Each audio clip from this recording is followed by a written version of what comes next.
One morning, the Fat Controller asked Toby to take him and his family out on holiday.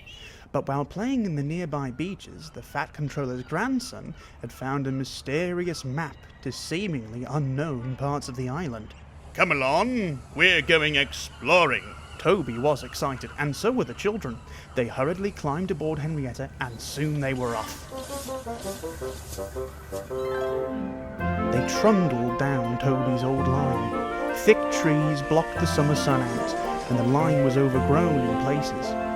The children began to feel that exploring wasn't so fun after all. But Toby wasn't nervous. He was on his old line, and he knew it well. Then they rounded a bend, and all of a sudden, Toby felt very strange and uncomfortable. "Hold on," he said. "Is that a signal box?" The Fat Controller peered out of Henrietta. There, on the line side, was an old signal box.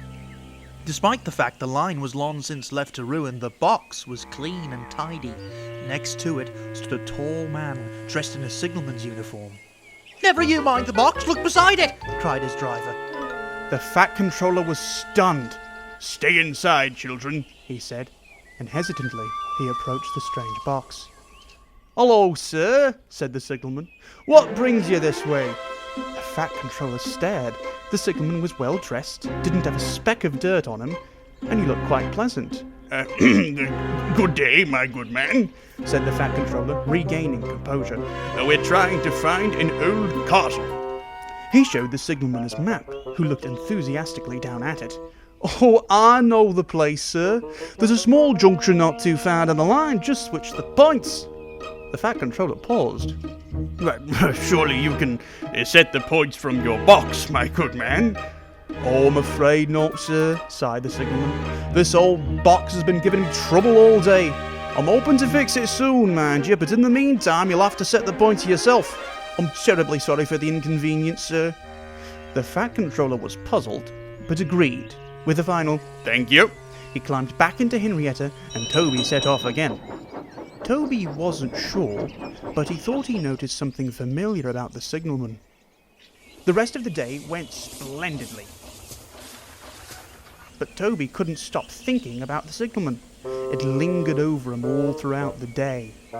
When at last it was time to go home, they stopped at the signal box once more. Toby asked his driver to speak to the signalman inside. His driver obliged, but when he came back a few minutes later, he was pale-faced and shuddering dreadfully. "What happened?" asked the fireman. "Is everything all right?" The driver said nothing, but needless to say, Toby's suspicions had been confirmed. He puffed silently away. That night, Toby spoke to the Fat Controller. Sir, that signal box, the signal man, he isn't who you think he is." "Whatever do you mean, Toby?" When I used to work on my old tramway, sir, there was a young signalman named Mr. Jones. He took great pride in his work and looked after his signal box with the utmost care. Oh, everyone liked him, and he liked everyone." Toby's face suddenly fell. "When the tramway's traffic began slowing down, Mr. Jones was let go and had to find work elsewhere. Everyone was very sad to see him go. 'Oh, never mind,' he'd said. 'I'm sure we'll meet again soon.'" Toby paused. "I just never expected that day would be today. It seems he took pride in his work until the end." And even beyond it," the Fat Controller murmured. He paused and looked sympathetically at the old engine. He said at last. "I think I know just what we could do for our old friend, Mr. Jones." The Fat Controller's plans were soon put into action. The signal box was restored back to its former glory. To celebrate its restoration, a special ceremony was held to mark the occasion. "It is with great honor that I dedicate this signal box to the man who kept it in working order until the end," announced the Fat Controller. Atop the signal box was a plaque which read, "In memory of Mr. Jones."